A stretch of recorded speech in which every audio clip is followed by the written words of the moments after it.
D'abord, je voulais remercier Biblio Presto puis le projet Alphanumérique de me donner l'opportunité de venir m'entretenir avec vous. La littératie numérique, c'est quelque chose qui me tient à cœur.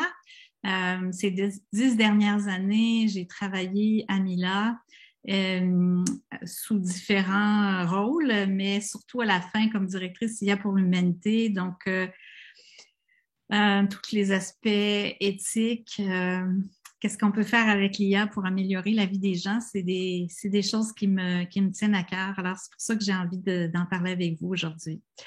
Alors, dans le fond, ce que je veux faire, c'est démystifier l'intelligence artificielle pour que vous puissiez l'apprivoiser, puis que vous vous sentiez assez à l'aise pour participer au débat, donner vos opinions quand on demande à la communauté, aux gens, de donner leurs avis pour aider à prendre des décisions sur ce que devrait être l'application de l'intelligence artificielle chez nous, dans nos communautés.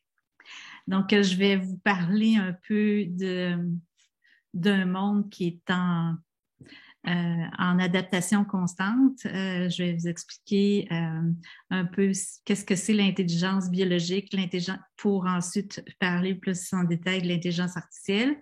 Je vais aussi vous parler de l'impact que l'IA va avoir dans nos vies et qu'elle a maintenant dans nos vies, les enjeux éthiques qui y sont reliés. Puis, qu'est-ce que vous pouvez faire comme citoyen pour que l'intelligence artificielle, ce soit quelque chose de positif pour nos sociétés.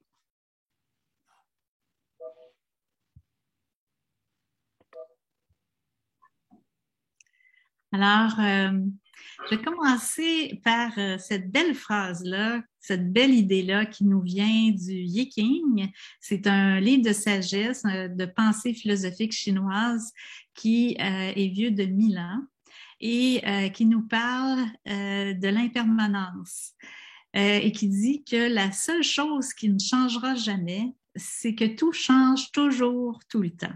Alors, on est mieux de se préparer puis de l'accepter parce que c'est comme ça.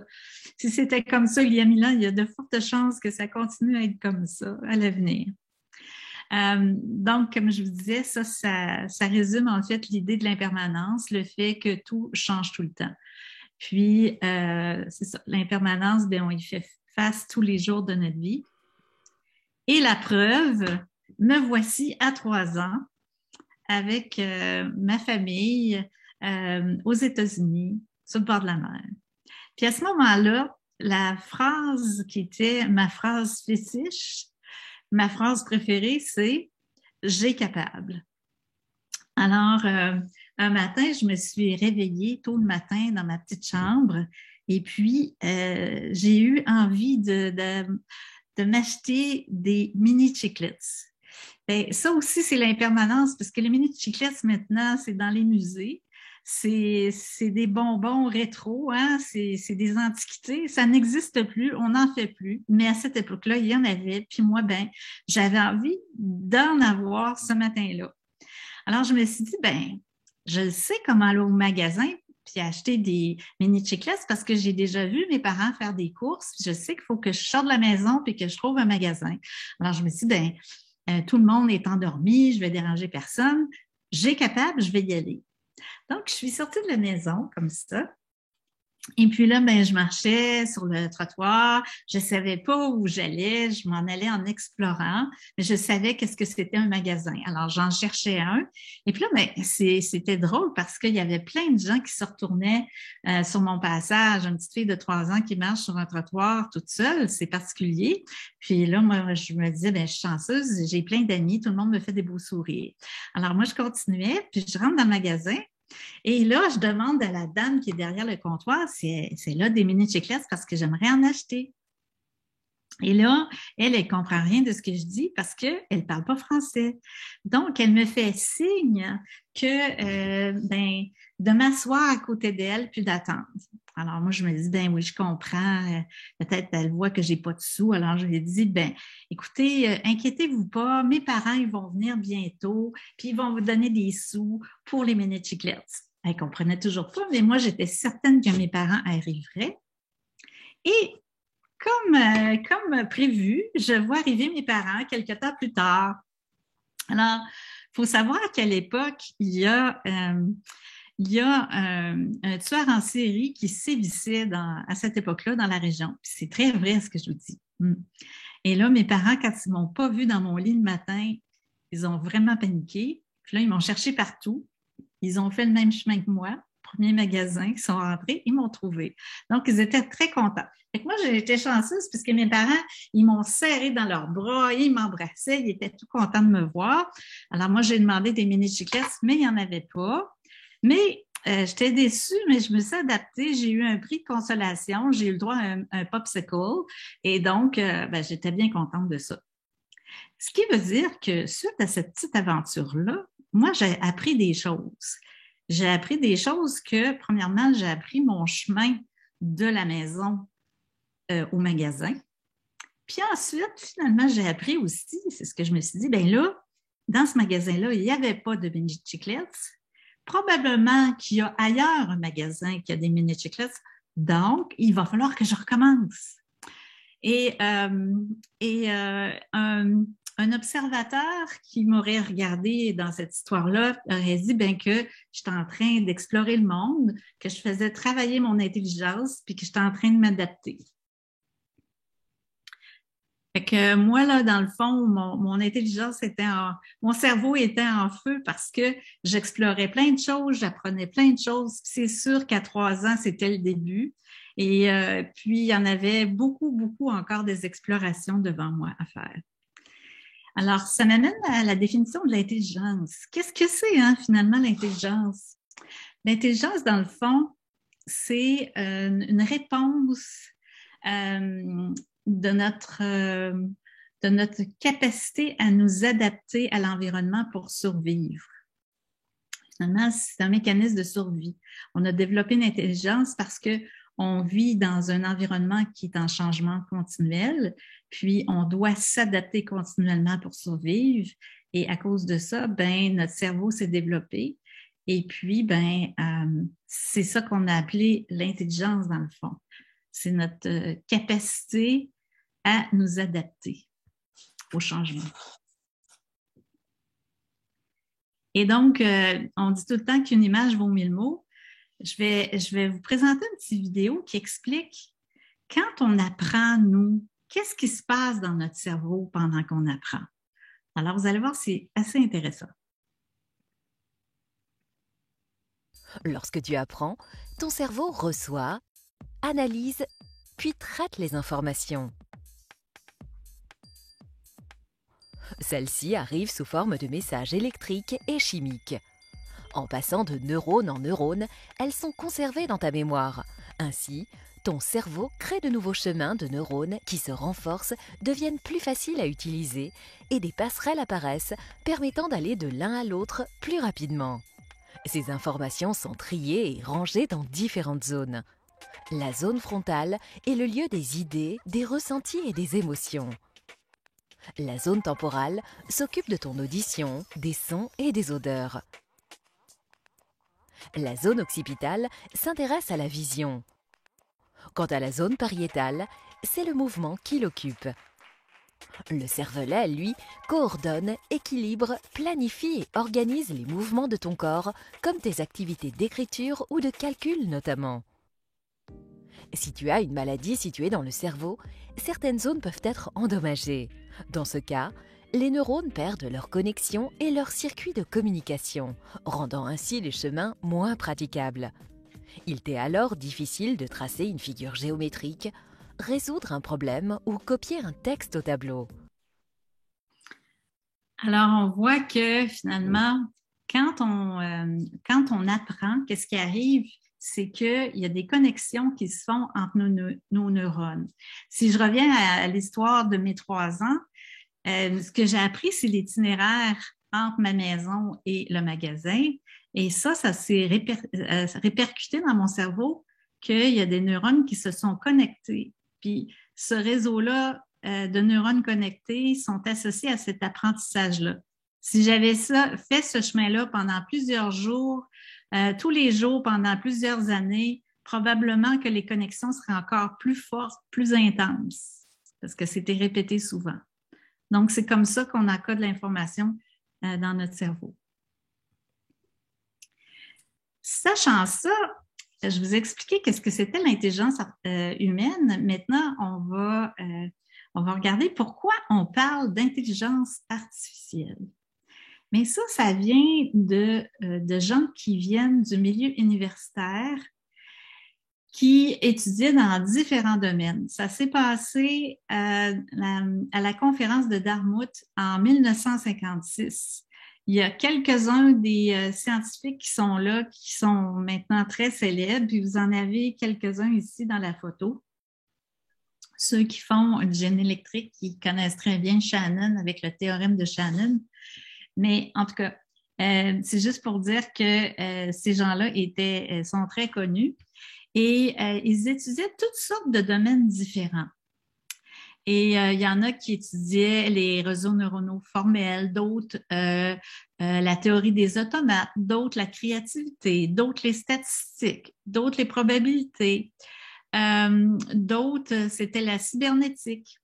Alors, ces gens-là, ils se sont dit, il faudrait qu'on se donne un défi où on mettrait toutes nos compétences ensemble pour réussir à résoudre ce problème-là. Et ils ont décidé qu'est-ce qui serait plaisant? Ça serait de faire un programme ou une machine qui serait capable d'apprendre puis s'adapter. Fait que là, ça vous dit quelque chose, ça, apprendre et s'adapter. Ça commence à ressembler à ce dont je vous ai parlé quand on parlait de l'intelligence biologique, c'est que les humains sont capables d'apprendre et de s'adapter pour survivre aux changements dans l'environnement. Donc, ils se sont dit, puisqu'on veut faire une machine ou un programme qui est capable d'apprendre puis de s'adapter, on va appeler notre nouveau domaine de recherche de l'intelligence, mais puisque ce ne seront pas des humains, mais des machines, on va dire que c'est de l'intelligence qui est artificielle. Bien entendu, c'est symbolique, puis bien entendu, c'est réducteur, parce que l'intelligence humaine, on ne l'a pas dépassée encore, mais c'est juste pour donner l'idée qu'on essayait de s'inspirer de ce qui se passait dans le cerveau pour essayer de faire des machines ou des programmes qui sont capables d'apprendre et de s'adapter. Et comme tout bon scientifique, on a dit comment on va savoir que nos programmes ou nos machines sont intelligentes? Comment on va mesurer ça? Alors, il y a un scientifique de l'époque qui s'appelle Alan Turing, qui est très célèbre, qui lui a inventé un test pour être capable de mesurer ça. Mesurer si les programmes étaient capables d'être intelligents finalement. Ça s'est appelé, son test, il l'a appelé le jeu de l'imitation. On l'appelle aussi le test de Turing. Puis ceux qui sont intéressés à connaître qui est Alan Turing, je vous suggère très fortement le bon film The Imitation Game avec Benedict Cumberbatch qui est sur Netflix. Ça s'appelle le jeu de l'imitation, d'Imitation Game. C'est extraordinaire. Ça parle exactement de ça. Puis maintenant, je vais vous expliquer comment ça fonctionne, le test de Turing. Dans le test de Turing, les choses sont à l'aveugle. On a 3 joueurs, le joueur A, B et C, qui sont dans des pièces séparées, complètement isolées les uns des autres. Ils ne peuvent communiquer que par message texte. Alors, le joueur A, on ne le sait pas, qui c'est. Le joueur B non plus. Puis le joueur C, en fait, c'est un testeur. C'est lui qui doit déterminer lequel des joueurs, du joueur A ou du joueur B, est un humain, puis lequel est une machine. Parce que dans le joueur A et le joueur B, il y en a un qui est un humain, puis l'autre qui est une machine. Mais le testeur C, lui, ne le sait pas lequel est lequel. Puis sa tâche à lui, c'est de découvrir qui est la machine, qui est l'humain, seulement en communiquant avec des messages textes au joueur A et au joueur B. Alors lui, dans le fond, le testeur, il écrit, il pose des questions, il reçoit les réponses qui sont écrites, mais il ne sait pas où est l'humain dans tout ça. Et puis, on dit que la machine elle va réussir le test de Turing si le testeur n'est pas capable de faire la différence entre les messages qu'il reçoit du joueur B puis les messages qu'il reçoit du joueur A, sachant qu'un des deux est un humain. S'il n'est pas capable de déterminer lequel est l'humain, on dit que la machine, elle a réussi le test de Turing. Sauf qu'avec les années qui ont passé, bien sûr, il y a souvent le test de Turing qui a été fait. Jusqu'à maintenant, il n'y a pas vraiment de machines qui ont réussi à passer le test haut la main. Donc, on continue à chercher. Maintenant, je vais vous amener dans la ligne de temps. En bas, à gauche, on était à l'époque de 1956 où on faisait le test de Turing, puis on a inventé le mot intelligence artificielle. Je ne vais pas rentrer dans tous les détails des étapes, mais je vais aller à l'extrême droite de 1987 à 1993. Pendant cette période-là, je faisais mon doctorat en intelligence artificielle à Paris. Donc, j'étais aux premières loges. Et cette période-là, on l'a appelée l'hiver de l'intelligence artificielle, l'hibernation. C'est la deuxième parce qu'il y en a eu une avant. Mais moi, j'ai vécu l'hibernation de l'intelligence artificielle. Qu'est-ce que ça veut dire? C'est qu'il n'y avait pas beaucoup de chercheurs dans le monde qui s'intéressaient au sujet parce qu'on n'avait pas réussi jusque-là à avoir des résultats percutants. Puis, quand on n'a pas des résultats percutants, on est vu comme un domaine de recherche pas prometteur. Puis, quand on n'est pas prometteur, c'est difficile d'avoir des subventions puis des fonds de recherche pour continuer la recherche. Mais il y avait quand même des irréductibles qui continuaient. Et là, ça a été important que ces gens-là restent parce que en 2019, ces 3 chercheurs-là ont gagné le prix Turing. Ça, en informatique, le prix Turing, c'est très, très prestigieux. C'est l'équivalent du prix Nobel. Puis là, je vous en parle parce que c'est récent et un des récipiendaires du prix est à Montréal. Quand on dit que Montréal est une place importante dans le monde pour l'intelligence artificielle, il faut comprendre pourquoi. Puis ça en fait partie, c'est qu'on a un centre de recherche à l'Université de Montréal qui s'appelle le MILA, dont le directeur scientifique est Yoshua Bengio, qui fait des recherches extraordinaires. Puis je vais vous en parler un petit peu plus tard. Donc, les 3 récipiendaires du prix Turing, il y a Geoff Hinton, qui est un Britannique, qui est professeur à l'Université de Toronto. Yann Lequin est un Français de la même génération que Yoshua. Yoshua et Yann sont 2 Français qui ont... Yann, maintenant, est professeur à l'Université de New York, puis il s'occupe de la recherche en intelligence artificielle à Facebook aussi. Et puis, Yoshua, lui, il a immigré avec sa famille à 12 ans ici. Et puis, il est toujours resté à Montréal. Pourquoi? Parce qu'il a dit qu'il voulait remercier les Québécois et les Canadiens d'avoir accueilli sa famille quand il était jeune, puis que pour lui, c'est une façon de redonner à la communauté qui l'a accueilli. Fait que j'ai trouvé ça important de vous le dire. Ça fait partie de la petite histoire, mais elle est vraie. Puis je vous en parle pour que vous vous sentiez fiers, parce qu'on a vraiment mis une contribution ici, puis ça a un impact mondial. Voilà. D'ailleurs, moi, je travaille pour une compagnie maintenant qui a décidé d'avoir son centre de recherche en intelligence artificielle à Montréal, bien que ce soit une compagnie américaine dont le siège social est à San Francisco. Pourquoi ils ont décidé d'avoir leur bureau en IA ici? C'est à cause de l'écosystème qu'on a et entre autres à cause de Yoshua Bengio et du Milan. Voilà. Alors là, ici, je vais vous expliquer pourquoi on est sorti de l'hibernation. Qu'est-ce qui est arrivé? Comment ça se fait que dans les années début 90, tout ça, il n'y a personne presque qui s'intéressait à ça, l'intelligence artificielle, puis pourquoi maintenant tout le monde en parle, puis que c'est une révolution, puis que là, on a eu des prix de Turing. Qu'est-ce qui est arrivé? Bien, il y avait des limitations avant qui ne nous permettaient pas d'avoir des résultats extraordinaires. bien qu'on ait des modèles théoriques, puis qu'on avait quelques résultats, mais rien de spectaculaire. Qu'est-ce qui est arrivé? C'est que je vais vous montrer à l'extrême droite ici de la photo, on a la représentation d'un réseau profond, des réseaux neuronaux profonds.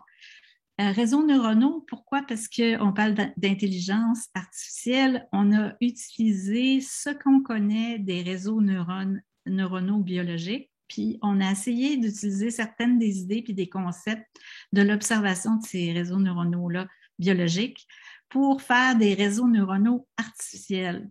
Puis la représentation qu'on en a, c'est celle-là ici. Ça, c'est un dessin pour nous aider à visualiser comment ça fonctionne, mais dans la vraie vie, il n'y a pas de dessin comme ça. C'est des lignes de programme dans un ordinateur. Fait que c'est pas spectaculaire à regarder. On voit des lignes de code comme dans la matrice. Là, on voit du code défiler, mais on ne voit pas ces dessins-là. Comme ici, c'est un modèle théorique de réseaux neuronaux profonds. Ici, on a des neurones en entrée, on a des neurones en sortie. Puis, entre les deux, on dit qu'on a des neurones cachés. Si vous entendez parler des réseaux neuronaux, puis en disant que c'est une boîte noire, c'est qu'on connaît ce qui rentre, on connaît ce qui sort, mais qu'est-ce qui se passe dans les neurones cachés? Ça a l'effet un peu d'une boîte noire. Je vais vous en parler un petit peu plus tantôt. Donc, ces réseaux neuronaux-là, ils avaient besoin de beaucoup de données pour être capables d'apprendre. Avant, on n'était pas capable d'avoir beaucoup de données. Maintenant, on était capable d'en avoir beaucoup, ce qui fait qu'on a été capable, à cause de ça, d'entraîner, de faire apprendre des réseaux profonds. L'autre chose aussi qui a fait une différence, c'est que les ordinateurs étaient capables de calculer plus vite qu'avant, 10 fois plus vite. Avant, on avait des CPU, c'est les chips qu'on a dans les ordinateurs, c'est comme les petites horloges. Et puis, le GPU, lui, il calcule 10 fois plus vite, ce qui veut dire qu'avec des réseaux profonds où on a beaucoup de données à analyser, si ça calcule lentement, on n'est pas capable d'avoir le résultat avant qu'on meure. Mais, parce que c'est trop long. Mais si on augmente la vitesse de calcul, bien là, peut-être qu'on a le temps d'avoir la réponse avant de mourir. J'exagère un peu pour illustrer combien de temps on peut attendre, mais là, voilà. Donc, ça, c'est les trois ingrédients qui ont fait qu'on est sorti de l'hiver de l'IA. Ça, je vous en ai parlé tantôt. En 2006, les réseaux profonds artificiels, ils peuvent apprendre. C'est là qu'on a réussi à entraîner des réseaux profonds. Maintenant, je vais vous montrer un peu comment ça se passe. C'est quoi les réseaux profonds avec des illustrations visuelles pour vous donner un sens intuitif de qu'est-ce que ça peut être. Donc, ici, on a un réseau profond qui est entraîné sur une tâche particulière qui est de reconnaître la personne qu'on voit dans une photo numérique en entrée. Donc, ce réseau-là, ici, ça, c'est les couches cachées du réseau. Il a appris à identifier des personnes dans des photos. Et là, on prend le cas particulier de cette photo-là, on la présente au réseau qui a appris à identifier des personnes et il nous répond que c'est Anna. Il l'a reconnue, c'est Anna. Ici, les réseaux, les neurones d'entrée, dans le fond, ça serait chaque pixel de la photo numérique. Supposons que j'ai une photo 10 pixels par 10 pixels, ça veut dire que j'aurais 100 neurones d'entrée, par exemple. OK? Puis, aussi, là, j'ai mis qu'il y avait 3 couches cachées, mais dans le fond, il y en a plusieurs centaines de couches cachées. Il y en a beaucoup. C'est juste un petit exemple jouet pour vous donner un peu de quoi ça a l'air. Fait qu'une fois que le réseau neuronal profond a appris à identifier une personne, si on va voir dans sa boîte noire, dans ses couches cachées, comment il organise l'information, ça se présente comme ça si on allait voir. Bien, au début, la première couche, on voit des traits, des directions, de l'ombre, hein? On voit, c'est vraiment de bas niveau. On va un petit peu plus loin, puis là, on commence à voir des bouts de nez, des morceaux d'œil, de bouche. Et puis, si on va encore plus profond dans le réseau, là, on commence à voir des personnes, des visages entiers. Donc, qu'est-ce que ça montre ici? C'est que l'information, elle est hiérarchique, puis elle est de plus en plus complexe. Puis si on regarde comment nous, notre système de vision fonctionne dans notre cerveau, mais on retrouve un peu le même genre d'organisation. Alors, c'est intéressant. On est parti d'un modèle qui essayait d'imiter ce qui se passe dans notre cerveau biologique. Puis quand on a fait apprendre la tâche, une tâche visuelle, à reconnaître un individu dans une image, ça se passe un peu, ça s'organise un peu comme ça se passe dans notre cerveau. Alors là, ben, on a bien réussi finalement. Alors, maintenant que j'ai expliqué ça, on va regarder comment on fait pour entraîner un réseau profond pour faire une tâche particulière. Là, ici, c'est un exemple de la vraie vie qui existe pour vrai. Puis l'exemple, c'était les réseaux, les entreprises de transformation alimentaire, mettons qu'ils font des croissants pour les épiceries. Ben là, c'est une chaîne de production, puis en entrée, là, tu sais, tu as la farine, puis tous les ingrédients, puis à la fin, ça sort sur un petit tapis roulant, puis on voit des croissants qui sortent. Sauf que des fois, il y a des croissants qui sont pas bons à envoyer sur les tablettes parce qu'ils sont brûlés, parce que pour X raisons. Alors, avant, c'était des personnes qui triaient les croissants, qui les classaient entre les bons puis les mauvais. Alors, on a demandé, est-ce que c'est possible d'avoir un système intelligent qui est capable de faire ce tri-là automatiquement, qui est capable de faire une classification entre des bons et des mauvais croissants de manière automatique? On a dit bien oui, c'est possible, faisons-le. Alors, la première chose à faire, c'est de constituer des données, des bases de données qui vont permettre à notre réseau d'apprendre. La première chose à faire, c'est de ramasser des données.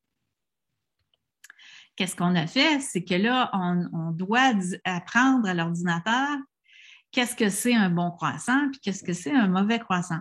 Pour nous, c'est très facile de voir dans les images de gauche que chacune de ces images-là, c'est des bons croissants, mais on voit que le fond de l'image est différent, la forme des croissants est différente, l'orientation est différente, mais quand même, nous, c'est très clair pour nous que ça, c'est des bons croissants. Ce n'est pas évident à montrer ça à un réseau artificiel. À droite, c'est la même chose. On a pris plein de photos de qu'est-ce qui veut dire qu'on a un mauvais croissant. Encore une fois, pour nous, c'est très facile à reconnaître, mais on voit qu'il y a beaucoup de variations. Plus il y a de variations, plus notre réseau va être capable d'être robuste puis de prendre une bonne décision en étant capable de généraliser à plein d'images. Alors, une fois que notre base de données est faite, on prend notre modèle. Hein, je vous ai dit que ça, c'était du code informatique.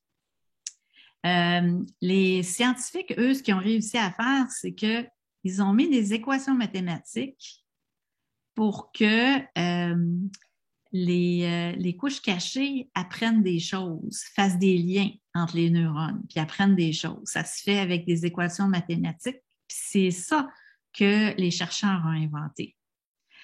Alors, maintenant, je prends mon réseau, mon modèle, puis je veux lui apprendre qu'est-ce que c'est des bons croissants. Alors, je vais prendre dans ma base de données de bons croissants, je vais prendre une image. Hein, on a dit que chacun des pixels de l'image est un neurone d'entrée. Alors, tous les pixels de cette image-là vont aller sur les neurones d'entrée. Là, il y en a juste 2, mais on comprend qu'il y en a plus que ça. On va présenter cette entrée-là au réseau profond. Le réseau profond va faire ses petites mathématiques, sauf que là, on a un apprentissage supervisé j'ai oublié de dire ça. C'est là, je vous montre un exemple d'apprentissage qu'on appelle un apprentissage supervisé, c'est-à-dire un apprentissage avec un professeur, c'est-à-dire qu'on force le réseau à avoir la réponse qu'on lui impose. Il y a plusieurs méthodes d'apprentissage pour le réseau, mais celle-là est assez intuitive à comprendre. C'est pour ça que je vous la présente, mais sachez qu'il y en a plein d'autres. Donc, ici, le professeur dit, bien là, écoute, programme, il faut absolument que quand tu fais tes petits calculs mathématiques, que quand tu rentres ça en entrée, il faut absolument que ta réponse, ça soit bon croissant. Et puis, on met toutes les images de la base de données là, de bon croissant, on les passe une après l'autre. Chaque fois, le programme y adapte ici ses calculs pour obtenir la réponse imposée. Une fois que ça c'est fait, on passe à l'autre classe qui est celle des mauvais croissants, puis on fait la même chose. On prend chacune des photos de mauvais croissants. Le programme adapte ses mathématiques ici pour obtenir le mauvais croissant comme réponse. On fait ça avec toutes les images. Puis, une fois que toutes les images ont été passées, on dit que le réseau a appris. Maintenant, on fige toutes les mathématiques qu'il y a là-dedans. On ne touche plus à rien. On le prend, le réseau qui a appris, on le met ici. Et là, on peut l'utiliser dans la vraie vie. Donc, ça, c'est la ligne de production de croissant, hein, avec la farine, etc. Là, c'est le petit tapis roulant avec le vrai croissant qui vient de sortir. Et là, il y a une caméra qui prend une photo du croissant. La photo s'en va en entrée de notre réseau profond et notre réseau dit si c'est un bon croissant ou c'est un mauvais. Par expérience, les taux de reconnaissance de succès de classification, ils sont très élevés, de l'ordre de la même chose que les humains. Alors, c'est pour ça, c'est parce qu'on a obtenu des résultats extraordinaires sur des tâches comme celle-là que là, maintenant, c'était possible d'utiliser ces réseaux neuronaux-là dans des situations réelles parce que ça marchait très bien. C'est pour ça qu'il y a un engouement. Avant, on n'était pas capable de faire ça. Pendant l'hibernation de l'IA, on n'était pas capable d'avoir des succès comme ça. Mais à cause des avancées de la recherche dans le domaine, là maintenant, on est rendu à des performances qui sont très près de celles des humains. Alors, c'est pour ça que là, toutes les industries veulent avoir ces nouvelles méthodes-là parce qu'elles sont très efficaces et très performantes. C'est pour ça qu'on voit une révolution de l'IA en ce moment. Voilà. Donc là, je vous ai parlé d'un réseau de neurones qui était capable de faire de la classification. Mais les réseaux de neurones, il y en a plusieurs types, puis ils font des choses différentes. Une que vous connaissez bien, c'est des réseaux prédictifs, c'est-à-dire comme chez Amazon, on connaît qui vous êtes, on connaît votre historique d'achat, puis on peut vous faire des recommandations. Sachant ce que vous avez fait dans le passé, on va vous proposer de nouveaux achats. Ça, c'est de l'intelligence artificielle, c'est des réseaux prédictifs que ça s'appelle. Mais moi, je veux vous parler de choses nouvelles, des choses dont on n'a pas trop conscience, puis des choses qui font « wow ». Alors, je vais vous parler des réseaux génératifs. Génératifs parce qu'ils génèrent des choses complètement automatiquement. Je vais vous donner des exemples de ça. Alors ici, on a 3 œuvres. En fait, c'est 3 Mona Lisa qui sont peintes dans le style de Braque, Picasso, Van Gogh et puis sur, mettons, un impressionniste, OK? Mais ça, il n'y a aucun artiste qui a peint ou dessiné ou fait ces images-là. Ça a été fait, généré complètement automatiquement par des réseaux neuronaux, OK?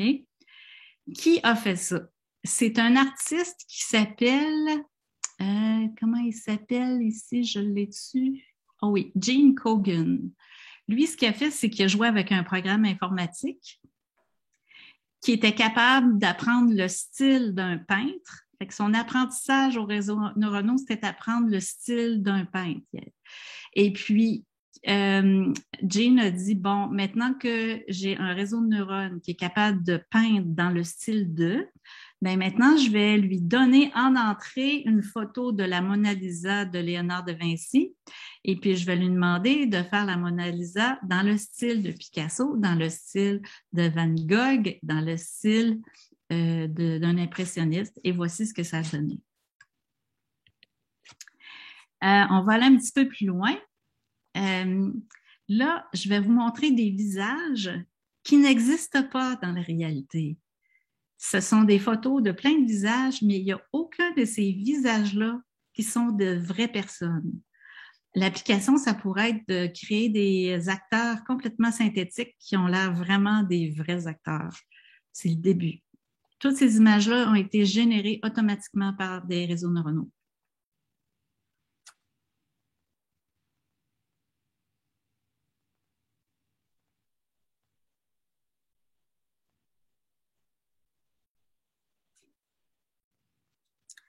Un autre exemple, c'est un traducteur, donc un interprète. Vous allez voir ici un programme, un produit de Google qui est capable de faire la traduction en différentes langues. C'est-à-dire que il y a deux humains dans l'exemple ici. Il y a un humain qui parle anglais, l'autre qui parle espagnol, mais ils ne se comprennent pas entre eux. L'interpréteur va être capable d'entendre les paroles en anglais, de les traduire en texte anglais, de prendre le texte anglais et de le traduire dans un texte espagnol, de prendre le texte espagnol et de générer les paroles sonores en espagnol. Donc, cette application-là, elle est constituée de plein de modules qui sont mis les uns derrière les autres pour faire cette application-là qui est un interpréteur. Fait que tout ce que dit la machine, c'est de l'intelligence artificielle. La parole est générée. Ça que je vous disais, c'est des réseaux neuronaux qui sont génératifs. Ils génèrent de la parole automatiquement.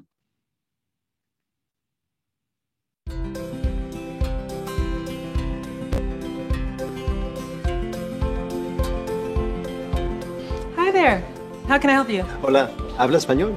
Sorry, I only speak English, but you can select the language you speak. Español. Hey Google, be my interpreter. What language should I interpret to? Spanish. Okay, go ahead. How can I help you? ¿Cómo puedo ayudarte? Estoy buscando un lugar para almorzar antes de ir al aeropuerto. I'm looking for a place to have lunch before going to the airport. What would you like? ¿Qué te gustaría? Quizás una pizza o una ensalada.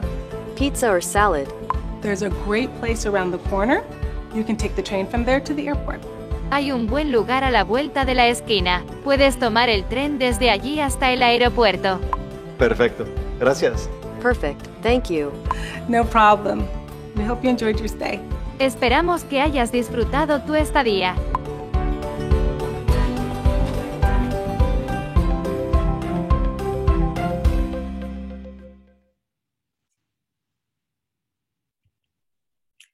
Alors, voyez-vous, il y a beaucoup de choses qui se passent en ce moment. Puis je vous ramène au village de mes 3 ans. Maintenant, on est dans le village de 2021. Si on allait faire des courses, qu'est-ce qui se passerait? On va regarder partout dans le village quand on fait des courses où est-ce qu'il y a de l'intelligence artificielle. En tout cas, des exemples de ça. Dans le temps, il n'y en avait pas. Maintenant, il y en a. Alors, si je pars de la maison, maintenant, je peux rechercher sur mon téléphone mon itinéraire et tout ça, c'est de l'intelligence artificielle. Je peux prendre ma voiture qui est une voiture autonome, qui n'a pas besoin de conducteur et donc qui peut m'amener à ma destination. Si jamais la voiture se trompe pendant le voyage, ben, le programme d'itinéraire s'adapte automatiquement. Donc, tout ça, c'est de l'intelligence artificielle. Si maintenant, je suis dans un pays qui ne comprend pas ma langue, ben, j'ai maintenant la possibilité d'avoir un interprète qui me traduit, qui traduit mes paroles pour que je puisse faire ma commande à l'auto. Alors, moi, aux États-Unis, j'aurais pu enregistrer ma voix, puis la dame derrière le comptoir, elle aurait très bien compris en anglais ce que je lui aurais dit. Voilà. Ensuite, on continue à se promener et puis ça se passe exactement maintenant, ce dont je vous parle. Je vais à la pharmacie, je vais acheter des couches pour mon bébé. Je ressors de la pharmacie et comme la pharmacie a enregistré mes achats et comme elle est partenaire avec une boutique qui vend des vêtements pour bébé, mon information d'achat à la pharmacie est partagée avec le partenaire qui vend des vêtements pour enfants. Ils le savent maintenant. Là, je sors de la pharmacie et je reçois une notification sur mon téléphone parce que je suis géolocalisée et que la boutique qui vend des vêtements pour enfants sait très bien que je suis dans les parages. Et là, elle en profite, sachant que j'ai acheté des couches et que probablement j'ai des enfants. Elle en profite pour m'attirer dans sa boutique en m'envoyant des rabais ciblés sur mon téléphone. Alors là, ça pose la question de la limite entre la vie commerciale puis la vie privée. Est-ce que j'ai envie, moi, d'en avoir des annonces puis des rabais qui ne sont pas sollicités puis que je n'ai pas demandé puis d'avoir ça puis de me faire envahir sur mon téléphone avec ça? Est-ce que j'en veux? Est-ce que j'en veux pas? Là, on est en train de parler de la limite, c'est ça, où commence la vie privée puis où s'arrêtent les possibilités des commerçants. Ça, c'est une question à se poser. Ça existe en ce moment. Une autre chose qui est intéressante, c'est que si je vais à l'hôpital pour faire une radiographie, bien, c'est certain qu'il y a de l'intelligence artificielle. Maintenant, il y a de l'intelligence artificielle qui assiste le diagnostic des médecins.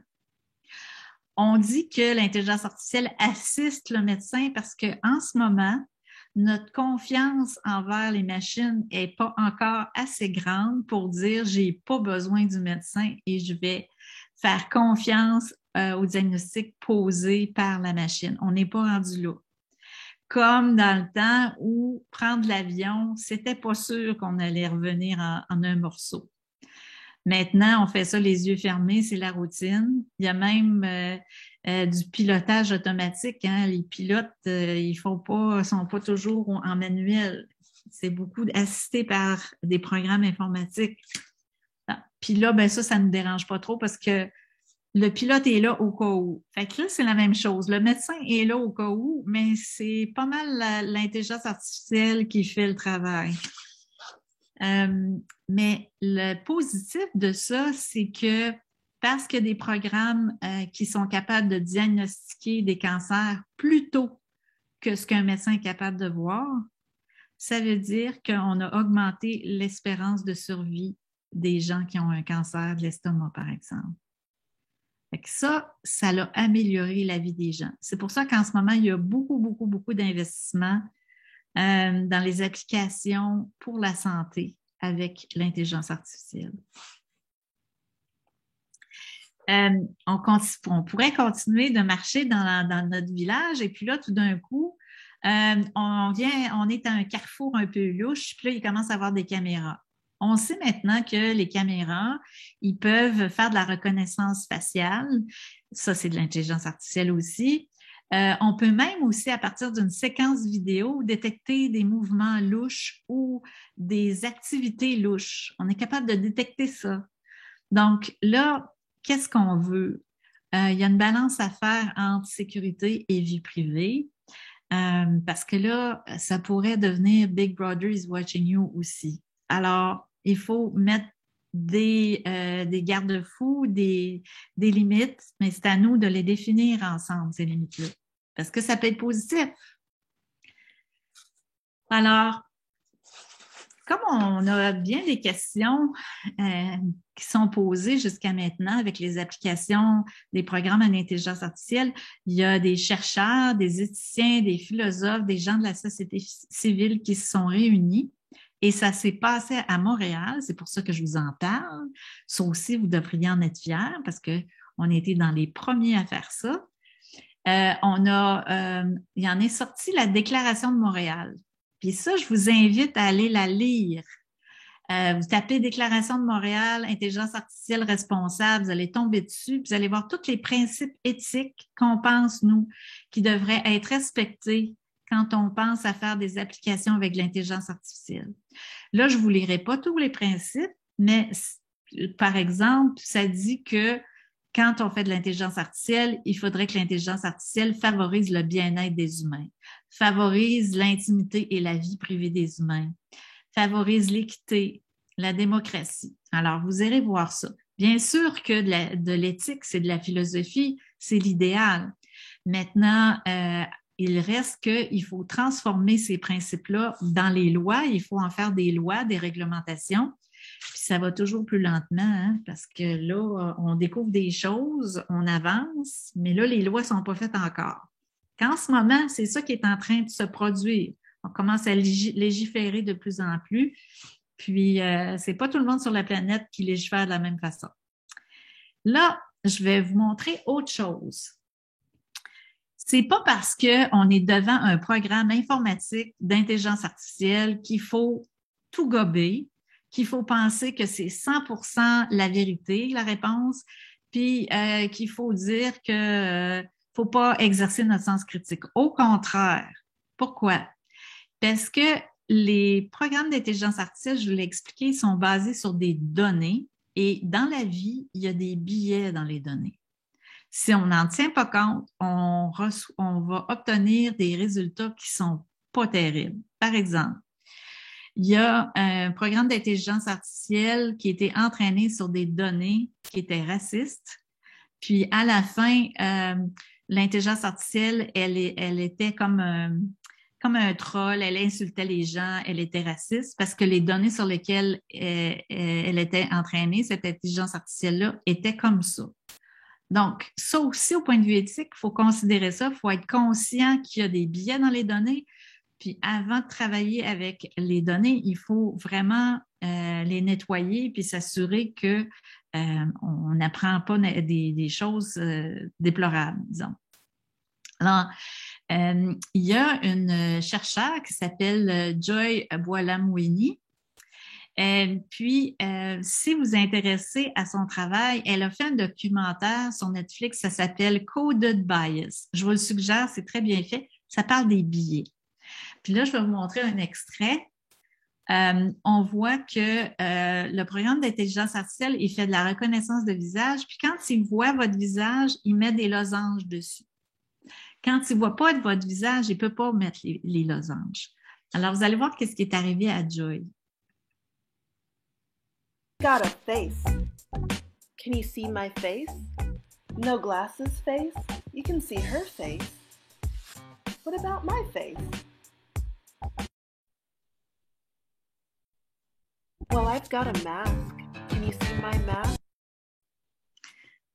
Alors, ça veut dire qu'il y avait des biais dans les données parce que les visages qui ont été utilisés pour reconnaître les visages, il n'y avait pas de personnes noires dans les bases de données. Il y avait juste des personnes blanches, ce qui fait que le système n'a pas appris qu'est-ce que c'est un visage noir. Donc, il n'est pas capable de reconnaître le visage de Joy.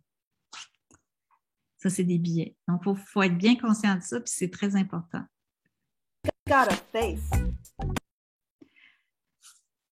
Ça m'amène à ma conclusion, finalement.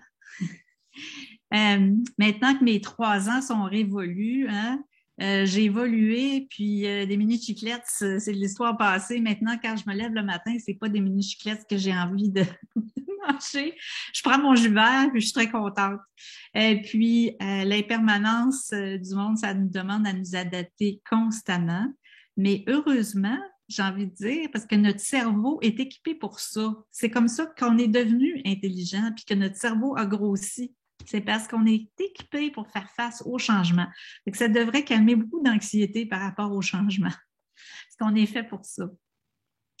Sachant que la technologie est neutre en soi, puis qu'on peut faire en sorte de l'utiliser pour améliorer la vie des gens, puis donner un sens positif à nos actions, bien, on peut tous jouer un rôle dans cette révolution de l'IA qui est là, finalement. Comment on fait ça? Bien, en s'éduquant, en lisant, en allant voir la Déclaration de Montréal, développer notre sens critique, participer aux décisions qui sont prises sur la place publique. Quand le gouvernement fait des tables rondes pour connaître l'opinion des gens sur des problèmes éthiques d'application de l'intelligence artificielle, ben c'est le temps d'y aller puis d'aller vous exprimer. Pas besoin d'être un expert. Ce qu'on a besoin, c'est de vos perceptions, de votre expérience, des lunettes avec lesquelles vous regardez ce problème-là de la vie des gens. Parce que quand on aura des points de vue différents, on sera capable d'avoir quelque chose qui est plus représentatif de ce qu'on veut comme impact positif pour l'humanité. Ce ne sera pas juste une frange de la population qui va décider, c'est tout le monde. Puis aussi, essayer de participer à des projets qui sont positifs, qui impliquent l'intelligence artificielle. Donc, c'est important de faire ces actions-là maintenant. Attendez pas. Concrètement, vous avez tout ce qu'il faut savoir maintenant pour prendre votre place dans ces débats-là, dans ce monde-là en mutation. Puis, j'imagine que la prochaine fois que vous allez faire vos courses, vous allez voir l'intelligence artificielle un peu partout, peut-être. Et puis, maintenant que vous avez apprivoisé l'IA, ben, restez connectés à vos communautés, faites entendre vos voix sur les enjeux de l'IA, justement pour qu'on construise ensemble une société qui est positive. Voilà, avec des retombées positives pour les humains. Voilà.